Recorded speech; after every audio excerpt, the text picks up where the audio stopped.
చాలా అద్భుతంగా ఉంది. వదిలేస్తే మొత్తం తినేస్తాను, నా సరదా తీరేంత వరకు కొంచెం ఇంకొక తిని వదులుతాను. కానీ చాలా బాగుంది. కానీ ఎంత తిక్కుగా ఉంది మీ ఇక్కడ, సో నైస్. నిమిషాప్రియని అయితే మేము కాపాడలేమని సుప్రీం తెలిపిన కేంద్రం. ఈ అంశాన్ని ఎలా చూడాలి సార్? యమన్లో నిమిషకు ఉరి అమలు చేయడానికి సర్వసిద్ధం. అంటే మనకి కాంటెక్స్ట్ దాని కేరళకు చెందిన నర్సు, ఈమె యమన్కి వెళ్ళింది. యమన్లో కూడా హూతీలు కంట్రోల్లో ఉన్న సానా ప్రాంతంలో ఉన్నారు. ఈమె భర్తతో పాటు వెళ్ళారు, భర్త కూతురుతో పాటు. తర్వాత కోవిడ్ టైంలో అనుకుంటాను భర్త కూతురు వెనక్కి వచ్చేసారు. ఆమె అక్కడే ఉండిపోయింది. ఆమె నర్సుగా ఉంటూ అక్కడ లోకల్ ఒక యెమెనీస్ బిజినెస్ మ్యాన్తో కలిసి ఒక నర్సింగ్ క్లినిక్ సెంటర్ పెట్టింది. పెట్టిన తర్వాత ఆ యెమెనీస్ బిజినెస్ మ్యాన్ చేసిన ద్రోహం ఏంటి అంటే ఆమెను మోసం చేయడమే కాదు, ఆమె ఫిజికల్గా ఆమెపై అబ్యూజ్ చేయడమే కాదు, ఆఖరికి ఆమె పాస్పోర్టు తన దగ్గర పెట్టుకొని ఆ ఫైనాన్సెస్ మొత్తం తన కంట్రోల్లో పెట్టుకొని ఒక భయంకరమైన పరిస్థితి ఆమె క్రియేట్ చేసింది. సో ఆమె చెప్పేది ఏంటంటే నిద్ర మాత్రలు ఇచ్చి ఆ నిద్రలో ఆ మత్తులో ఉన్న సమయంలో నా పాస్పోర్ట్ నేను తీసుకొని పారిపోదామని నా ఆలోచన అని. కానీ దాంతో అలా అని నేను సెడేటివ్స్ ఇస్తే అది సెడేటివ్స్ ఎక్కువ డోస్ అయిపోయి ఆయన చనిపోయాడు. సో ఇక యెమెనీస్ పోలీస్ యంత్రాంగ ఆరోపణ ఏంటంటే ఆమె హత్య చేసింది అతన్ని కావాలని. కానీ నిమిష ప్రియ ఏ సర్కమ్స్టెన్సెస్లో చేయాల్సి వచ్చింది అనేది అక్కడ చూడడం లేదు. అన్ఫార్చునేట్లీ ఏంటంటే అలాంటి దేశాల్లో ఫేర్ ట్రయల్ ఏమి ఉండదు. సో అందువల్ల ఆమెకు ఉరిశిక్ష విధించారు. అన్ఫార్చునేట్లీ రేపు 16th రేపు ఉరిశిక్ష అమలవుతుంది.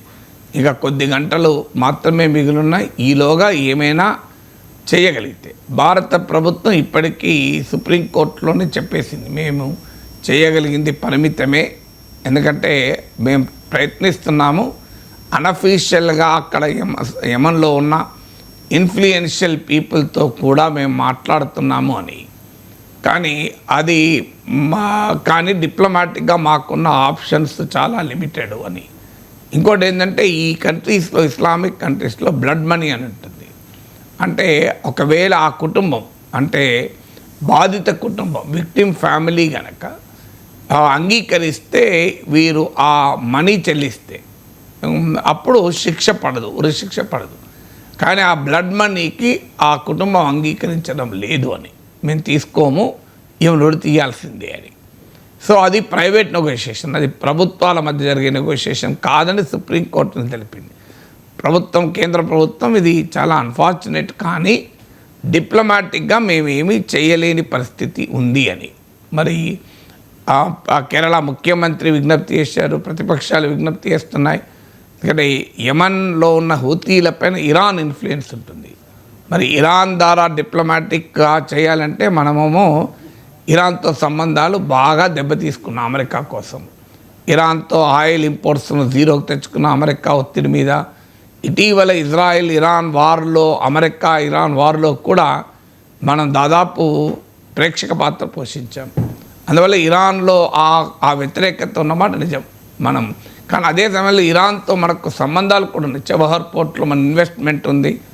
అందువల్ల డిప్లొమాటిక్గా యెమెన్లోని హూతీలతో మనము ఫోర్స్ చేయలేకపోయినా యెమెన్ ద్వారా, ఇరాన్ ద్వారా ఫోర్స్ చేసుకోవడానికి అవకాశం ఉంది.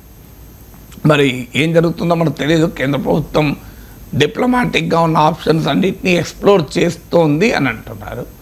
బట్ అన్ఫార్చునేట్లీ అయితే ఇప్పటి వరకు చూస్తుంటే situation time is running out.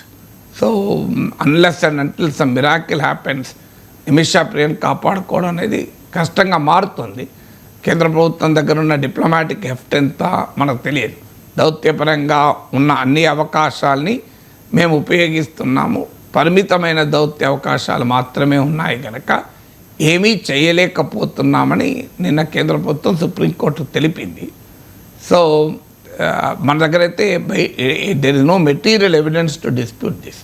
అంటే కేంద్ర ప్రభుత్వం ఏమీ చేయడం లేదు, చేయగలిగింది కూడా చేయడం లేదు అని ఆరోపించడానికి అవసరమైన ప్రాతిపదిక అయితే ఏమీ లేదు. So but still it's unfortunate. మన మన దేశానికి సంబంధించిన ఒక బిడ్డ ఏదో ఆశతో ఉపాధి కోసం, అందులో Kerala is a state of nurses. మీకు ఎక్కడ పోయినా మలయాళీ నర్సులు కనబడతారు, హైదరాబాద్లోనైనా. సో పొట్ట చేతి పట్టుకొని దేశం కాని దేశానికి వెళ్ళిన మన బిడ్డ ఒక భయంకరమైన పరిస్థితుల్లో, ఒక ఫెయిర్ ట్రయల్కి అవకాశం లేని దేశంలో, ఒక అంటే ప్రజాస్వామిక నాగరిక చట్టాలు అమలు కాని సమాజాల్లో ఈ దుస్థితి పాల్గొవడం ఆందోళనకరం.